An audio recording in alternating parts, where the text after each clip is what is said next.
कबीरदास जी से जुड़ा एक किस्सा है।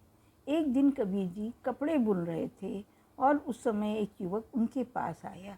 युवक ने प्रणाम किया तो कबीर जी मुस्कान के साथ कहते हैं, तुम्हारे प्रणाम में ही झलक रहा है कि तुम कुछ परेशान हो, क्या बात है? युवक बोला, मेरी गृहस्थी में बहुत कलह है। मेरी पत्नी और मेरे बीच बिल्कुल नहीं तालमेल है, हमारी बिल्कुल नहीं बनती। क्या आप कोई समाधान बता सकते हैं? कबीर जी ने कहा, ठहरो। उन्होंने अपनी पत्नी लोई को आवाज़ लगाई और कहा, एक लालटेन लेकर आओ और जला कर लाना। कबीर जी की पत्नी कुछ ही देर में लालटेन जलाकर ले आई।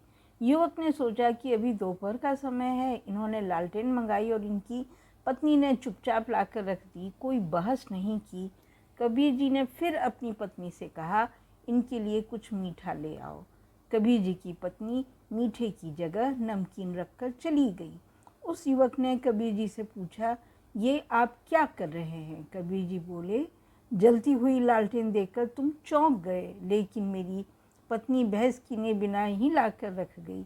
मैंने मीठा मंगवाया तो वह नमकीन लाकर रख गई। इससे मैं झगड़ा नहीं किया। मैंने ये सोचा कि हो सकता है कि घर में मीठा नहीं होगा, इसीलिए वह नमकीन लेकर आई।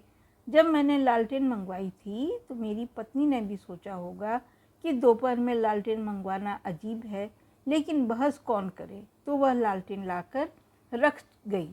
घर परिवार में पति पत्नी को धैर्य रखना चाहिए और बहस से बचना चाहिए। इसकी यह सीख है कि वैवाहिक जीवन में दो बात ध्यान रखें, धैर्य और बहस से बचें। अचानक कोई प्रतिक्रिया न दें। जीवन साथी कुछ कह रहा है तो धैर्य से देखें, समझें और बहस के बिना ही बातचीत करें। यह सुखी वैवाहिक जीवन का मूल मंत्र है।